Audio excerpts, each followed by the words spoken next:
This week's free trade deal between Canada and Europe reflects a shift in what we sell to the world. Auto parts, paper, and lumber are no longer our top exports.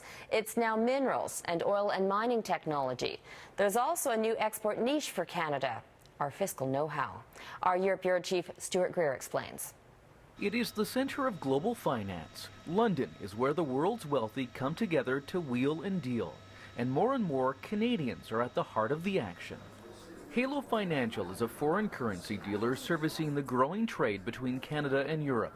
Not only are Canadian employees valued assets, the company is exploring the possibility of opening a branch in Canada. But we're actively seeking to pursue growth with the Canadian market.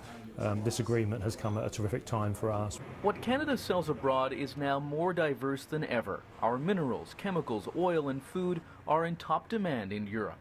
The sale of oil and gas machinery has tripled in the last decade thanks to our expertise in the oil sands.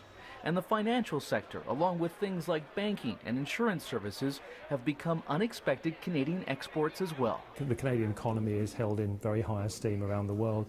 The way it managed its way through the sort of 2008-2009 crisis is seen as sort of a benchmark as to how to do things well.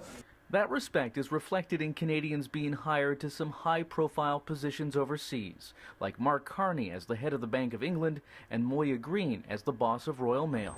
For lesser-known Canadians, however, there are still plenty of barriers making it difficult to work here in Europe. So we, as a law firm, have found it more difficult and more expensive to bring people over to help with a growing office. That's why Prime Minister Harper sought to slice the red tape so professionals and skilled workers can move more easily back and forth across the Atlantic. This has been one of the main focal points of Harper. He's really pushing for lifting some of the restrictions on labour mobility between the EU and Canada. The hope is that the Canada-EU free trade deal won't just create jobs for Canadians at home, but also abroad. Stuart Greer, Global News, London.